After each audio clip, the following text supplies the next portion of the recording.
Hey y'all, welcome to day 21. I'm starting out with this little paper bag that I got from IKEA last year. It's got this little badger and he's holding a star and he's wearing a Santa hat. And I'm going to secure it closed by punching 2 holes at the top and then taking some baker's twine and wrapping them around. I'm also going to change up my tag here a little bit by punching it out in a circle instead of the square. And I'm going to attach it to that star. So I'm going to connect them by punching a hole through both and then setting them with an eyelet.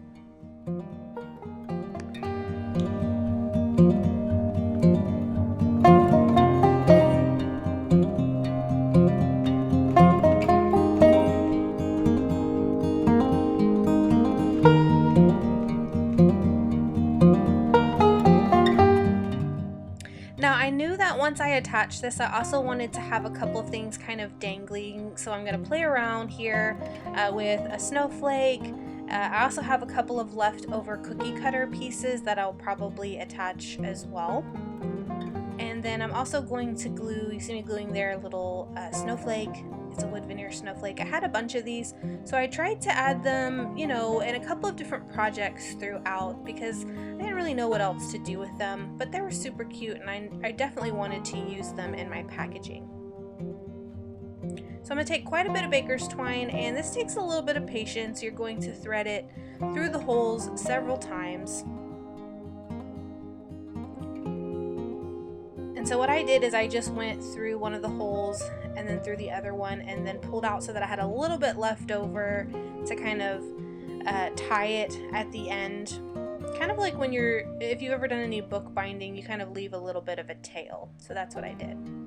So once I'm done, I'm going to actually tie them together and secure them, and then the tails of this baker's twine is what I'm going to attach everything to and what I'm going to hang things from.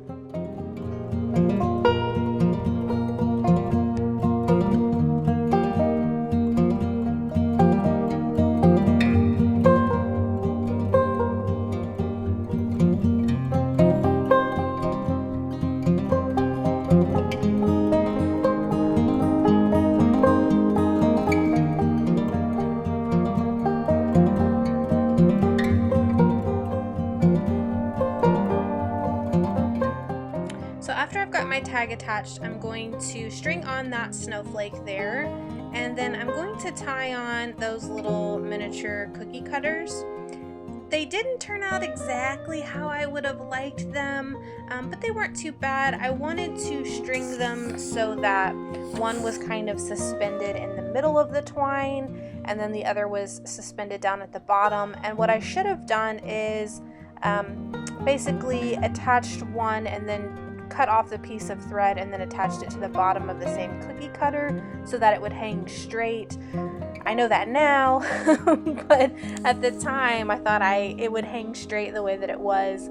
But once I had finished with it, I just didn't want to go back and mess with it any further. So I just kind of tied a knot there, and then with the remaining piece hanging down, I tied a knot onto that little gingerbread cookie cutter that you can see over to the left.